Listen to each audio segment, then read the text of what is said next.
This is how you lose 25 plus pounds, shape your body, and keep the results forever without giving up what you love or losing your mind. I'm gonna need you to stop trying everything you see on social media and just do this simple 4-phase process. Save this video so you can refer back to it throughout your journey and help a guy out by sharing this with 3 friends so they can make progress too. This will work for you regardless of your age. If you're in perimenopause, menopause, if you have PCOS, insulin resistance, this process will work for you. We do it for hundreds of women in our coaching program, and I want you to be able to use it too. Body transformation must be done in phases. Trying to lose body fat and build muscle at the same time will keep you perpetually stuck. Ignore people who use the word recomp.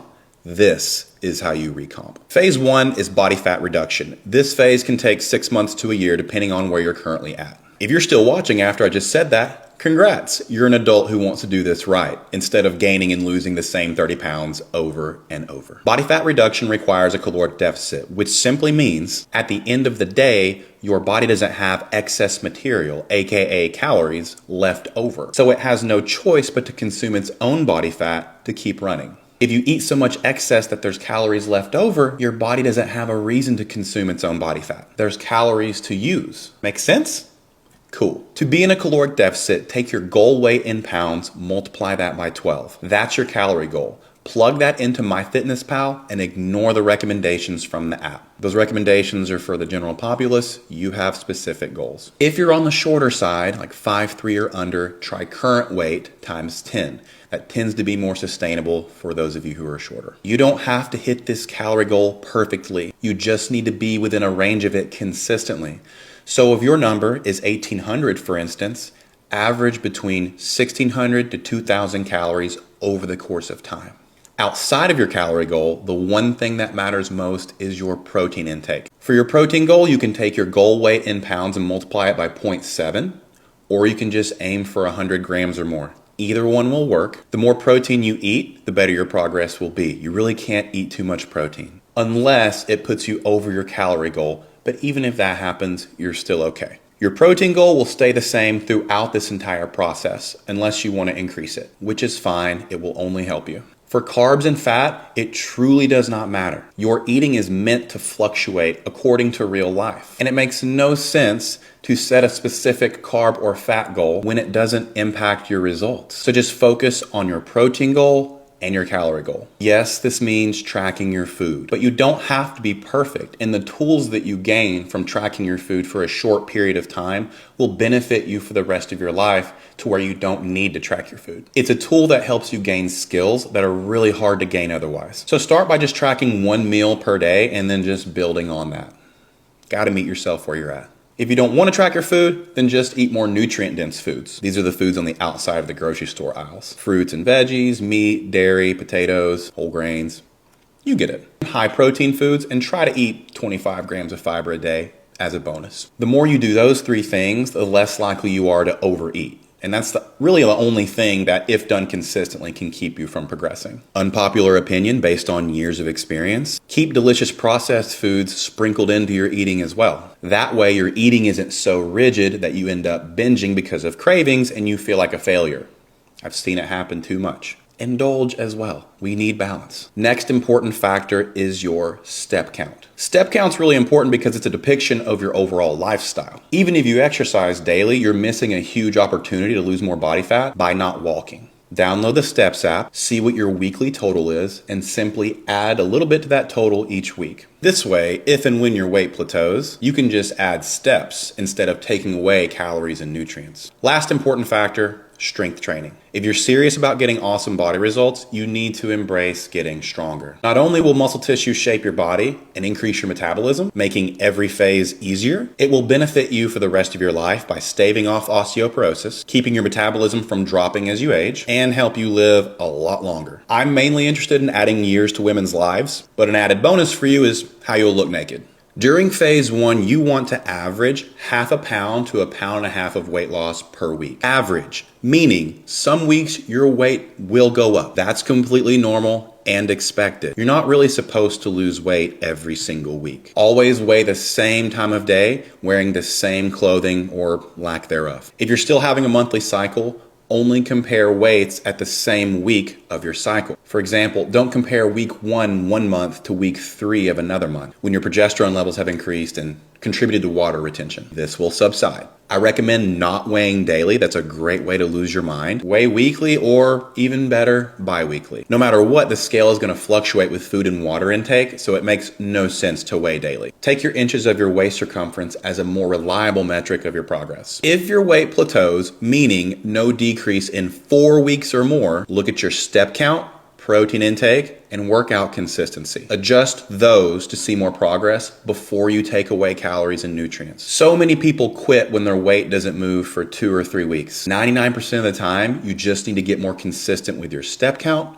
your protein intake, or your strength training. Once you've stuck with phase 1 long enough to reduce body fat to a level you're comfortable with, it's time to move into phase 2, muscle tissue building phase. In this phase, you will increase your calories to slightly above maintenance. Before you ask, there's no way to calculate this. But the good news is body transformation is not a pass-fail endeavor, nor is it something you have to do perfectly. So just increase your calories by 200 or so, keep protein the same, and you merely increase your total calorie goal with a combination of carbs and some fats. Again, you don't have to hit the carb and fat goal perfectly by any means. Will not impact your progress. During phase 2, your focus is going to shift from your body weight to your strength in your workouts. You must get stronger during this phase. You're now going to have a surplus of material, aka calories, and we need a reason for your body to use those calories for muscle tissue development. So you need to make strength increases your primary focus and keep your workouts centered around foundational compound movements such as squats, lunges, deadlifts, rows, bench press, pull downs, and shoulder press. Keep it simple. Use your reps as your guide for the weight. If you can lift a certain weight more than 12 times easily, increase the weight. If you can only lift a weight 3 to 6 times, decrease the weight. Always use a weight that challenges you within the 8 to 12-ish rep range. If you do a little less, that's fine. If you do a little more, also fine. Again, don't overthink this. If you have limited equipment at your home, make what weight you have more challenging by slowing down your reps. For instance, count to 4 on the descent of a squat. Your workouts should not be complicated. Just get stronger from wherever you're currently at. So if you're brand new to lifting and can only do body weight, great. Do that until you can add weights. You really only need a set of dumbbells and a bench to transform your entire body. Everyone sucks at something the first few times they do it, and weight training is no different. Get uncomfortable, push yourself, and if you have kids, do it in front of them to cement it as a value in their lives. They need to see mom working out, even if that means doing lunges around the living room while they watch Bluey, Blippi, or Peppa the Pig. 3 workouts per week is plenty. If you can't do 3, then do 2. If you can't do 2, do 1.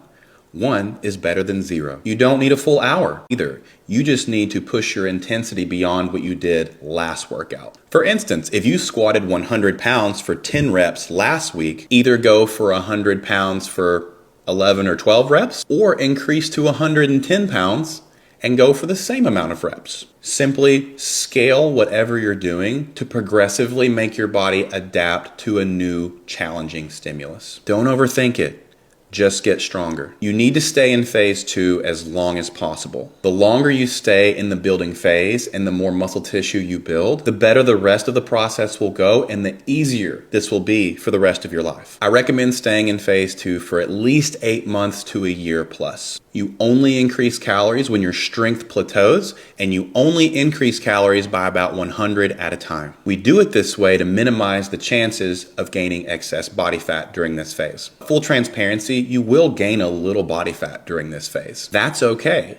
It's worth it for the strength and the muscle tissue that will benefit your body forever. So keep the big picture in mind. If you're gaining more than half a pound per week on average, decrease calories by about 100 and keep training hard. Once you've stayed in phase 2 for 8+ months and you've substantially increased your strength, it's time for phase 3. Gradual body fat reduction. Now we shift back into a caloric deficit, but here's the difference this time. The muscle tissue you gain in phase 2 has increased your basal metabolic rate, so you burn more calories while you sleep. So whereas in the first phase, you might have needed to eat 1,600 calories to see the scale move, now you can get those same body fat loss results at a higher calorie count, 1,800, maybe even 2,000 plus. Same concepts apply. Keep protein intake high and step count consistent. You lift weights the same way regardless of the phase, because the best way to gain muscle tissue is also the best way to maintain it during a caloric deficit. And we don't want to lose the precious muscle tissue you just worked so hard to gain in phase 2. So decrease calories by 200 or so, lift weights,